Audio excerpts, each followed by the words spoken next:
श्राद्ध के समय करें इन चीजों का दान, मिलेगी पूर्वजों को शांति। दोस्तों, दान को हमारे हिंदू शास्त्रों में भयंकर से भयंकर पाप से छुटकारा पाने का एक महत्वपूर्ण जरिया बताया गया है। इसलिए श्राद्ध के दिनों में पितरों का तर्पण करने के साथ साथ दान को भी विशेष महत्व दिया गया है। सनातन धर्म में इन दिनों ऐसी 4 चीजों का दान करने के बारे में बताया जाता है जिन्हें दान में देने से लोगों का भाग्य चमक जाता है। अब आप सोच रहे होंगे कि वो 4 चीजें कौन सी हैं। सबसे पहली चीज है गुड़ और नमक। देखिए दोस्तों, हमारे शास्त्रों में कई जगह इसका जिक्र मिलता है कि श्राद्ध के दिनों में व्यक्ति को गुड़ और नमक का दान जरूर करना चाहिए, क्योंकि ऐसा करने से पितरों यानी कि हमारे पूर्वजों की आत्मा को शांति मिलती है और इन दिनों उनसे मिले आशीर्वाद से घर के सभी झगड़े कलेश समाप्त हो जाते हैं, जिसके बाद घर में सिर्फ सुख और शांति का वास होने लगता है। फिर दूसरी चीज है वस्त्र। मान्यता है कि श्राद्ध के दिनों में नियमित रूप से पूजा पाठ करने के बाद किसी एक नए वस्त्र का दान जरूर करना चाहिए। ऐसा करने से भगवान तो खुश होते ही हैं, साथ ही आपको अपने पूर्वजों का भी शुभ आशीर्वाद प्राप्त होता है, जिसके बाद आपके भाग्य को चमकने से कोई नहीं रोक सकता।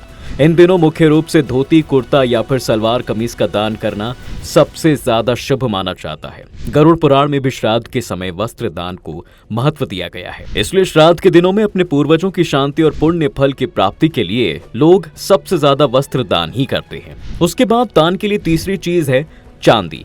मित्रों, पुराणों के अनुसार पितरों का निवास स्थान चंद्रमा के अंदर भी बताया जाता है। वहीं चांदी का जुड़ाव चंद्र ग्रह से भी है।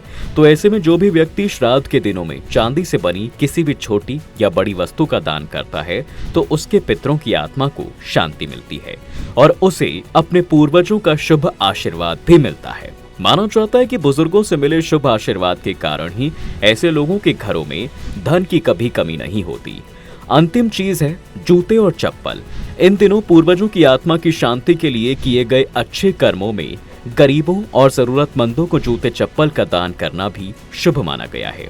आपने भी अपने आसपास या सड़कों पर कई ऐसे लोगों को देखा होगा जिनके पैरों में जूते चप्पल नहीं होते, जिसके कारण उनके पैरों में कई जख्म बन जाते हैं। ऐसे में अगर आप किसी को एक जोड़ी चप्पल या जूते दान में देते हैं तो आपके पूर्वज आपसे बहुत खुश होते हैं। साथ ही आपके इस कर्म से आपका पुण्य कई गुना बढ़ जाता है। अब दोस्तों, ऐसी भी कुछ चीजें हैं जिनका दान अगर महिलाएं करती हैं तो उसका सबसे अधिक लाभ मिलता है। ये ऐसी चीजें हैं जिनको आप श्राद्ध के बाद भी किसी गरीब, असहाय और जरूरतमंद को दान के रूप में दे सकती हैं।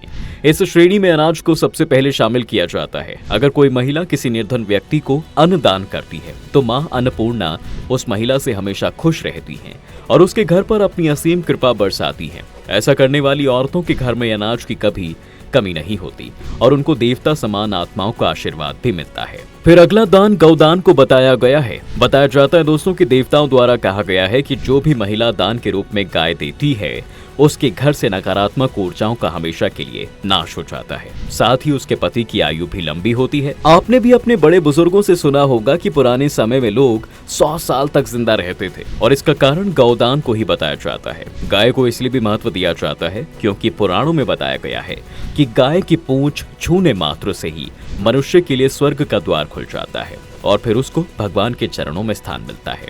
दोस्तों, इसके अलावा एक ऐसी चीज भी है जिसका दान आपको भूल से भी नहीं करना चाहिए। क्या आप जानते हैं कि वो चीज क्या है? दरअसल वो है पैसा। जी हाँ, देवता भी यही मानते हैं कि मनुष्य को पैसा का दान भूलकर भी नहीं करना चाहिए, क्योंकि अगर आप पैसों का दान करते हैं तो ऐसे में सामने वाला व्यक्ति आपके पैसों का गलत तरीके से या गलत जगह पर इस्तेमाल कर सकता है, जैसे कि शराब या मांस मदिरे के सेवन के लिए या कोई दूसरे नशे की वस्तुओं को खरीदने के लिए। अगर आपको लगता है कि वह भूखा है तो आप उसे खुद कोई पौष्टिक भोजन खरीद कर दें या घर में रहने वाली महिला उसे बैठाकर भरपेट भोजन कराएं, लेकिन भूल से भी पैसे दान न करें, क्योंकि ऐसा करके आप किसी बड़ी मुसीबत में फंस सकते हैं। दोस्तों, अगर श्राद्ध के दिनों में दरवाजे पर कोई भिखारी या फिर भूखा व्यक्ति आता है तो उसे अपने घर से कभी खाली हाथ नहीं जाने देना चाहिए। आज के समय में लोग इन बेबस लोगों को डांट फटकार कर यह कहकर भगा देते हैं कि हाथ पैर सलामत है, कमाकर क्यों नहीं खाते, मेरे दरवाजे से हट जा और यहाँ दोबारा मत आना। दोस्तों, आपको बता दें कि ऐसा करने वाले लोगों से उनके पूर्वज कभी खुश नहीं होते। ऐसे लोग पाप के भागीदार बनते हैं, इसलिए ऐसे भूल से भी ना करें। दोस्तों, अगर आप भी श्राद्ध से जुड़े किसी ऐसे दान के बारे में जानते हैं तो हमें कमेंट बॉक्स में जरूर बताएं।